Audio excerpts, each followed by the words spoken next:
afternoon. My name is Sarah Gibson, and I'm here today to introduce to you a good friend of mine and our speaker for the night. I met her in college. She was my freshman roommate. She always dreamed about going to different places, and she would spend hours and hours upon planning out all the countries she was going to visit and the sites she was going to see.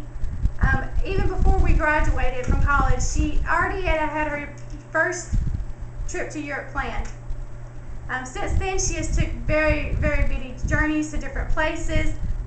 She's here today to actually speak about her last journey. She actually went to visit Africa. This is somewhere very uncommon for her. Normally she goes to places like Paris, not a poverty-stricken country such as Africa. So without further ado, I would like to introduce to you a good friend of mine, Misty Bonas.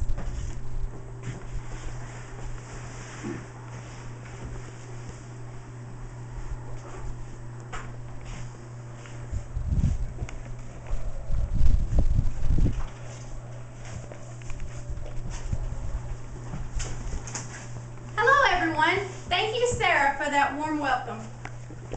Like Sarah said, we met as freshmen in college. I'd always talked about how I wanted to visit different countries, and she always would just kind of push me to the side, like, oh, okay, you know. But I did just that. I visited all the countries and seen the sights. I really enjoyed my travels. I had a good friend of mine that recommended that I visit Africa. At first, I just totally dismissed the idea. That's not something that I normally would want to do. I prefer actually to go to places like Paris, you know, not a poverty-stricken country such as Africa. Africa is the second largest continent on the planet. It is considered a third world country. A third world country is defined as a state of an organization that has not reached its maturity. Unfortunately, it's underdeveloped. When we say it has not reached its maturity, we say, you can use an example such as they're giving grain, but they fail to actually plant it. Or they have pipes in one building out of the whole country. They actually don't go that extra step to become more civilized as we are. I did decide to visit Africa after the suggestion from my friend. I decided to travel with a group of missionaries. I was very nervous about visiting a third world country. I had always visited the country to see their art, not to see the poverty. I arrived in Africa on a Saturday evening. The weather in Africa was nice. It remained at about 75 degrees. There was also no rain for most of the trip. That's kind of odd here. Sometimes they'll have days and days with no rain, or they'll have days and days where it just floods. The most amazing part of the scenery, though, was not the mountains or the trees. It was the wildlife. They had a huge diversity of wildlife there. And they weren't held in captivity. They weren't behind fences or in cages. They were actually out roaming for us all to enjoy. I breathed a sigh of relief as we pulled away from the plane. I thought, well, you know, it's not as bad as I imagined. But that all changed as we arrived to our first village.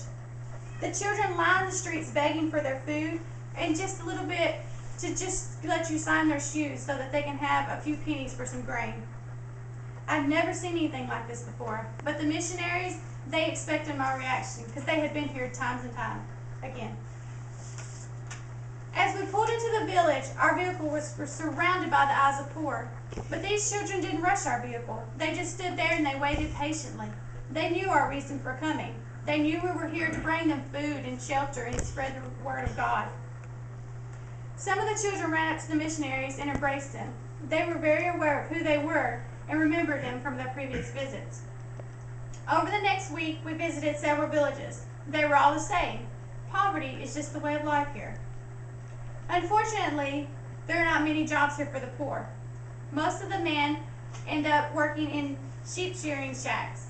These are just little shacks that are beside farms where the men have to walk 2 miles to and from every day. Some of the men here can shear up to 200 sheep a day. As you can see, they have to hunch over to do this job, and so this has caused permanent damage. You'll see the men in the village who can't even stand up straight from doing this for so long. And unfortunately, they only earn pennies on the dollar for this hard work. There is no pipe-borne water here. The only water that they get is from the streams and from rain. Stream water contains germs and bacteria, which causes so many of the diseases in this village. People here die every day just due to the lack of unpurified water. Unfortunately, the lack of sanitation is not the only problem in Africa. There are 200,000 child slaves sold every year, and most of those are young girls. About 120,000 African children are forced to participate in armed conflict. As you can see from the picture, this young man right here is carrying a rifle. This is not uncommon to see in Africa. Most of the casualties from war are actually the children.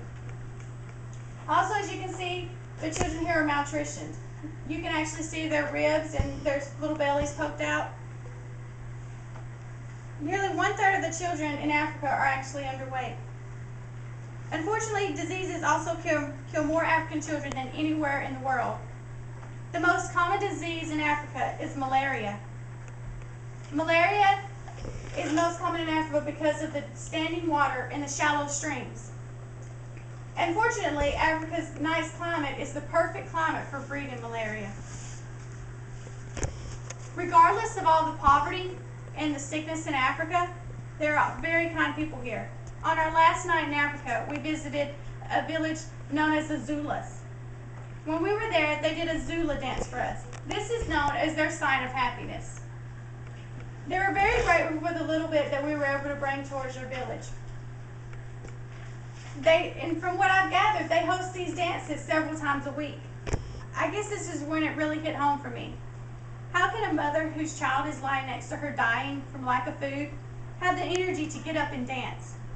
How can the father who had worked hours and hours hunched over, trying to earn pennies for his family, have the strength to jump up and dance? I guess you can say this is what makes me different. If I have a bad day at work or at school, I don't even want to come home to cook supper. I can't imagine having to come home and my family expect me to dance around and sing.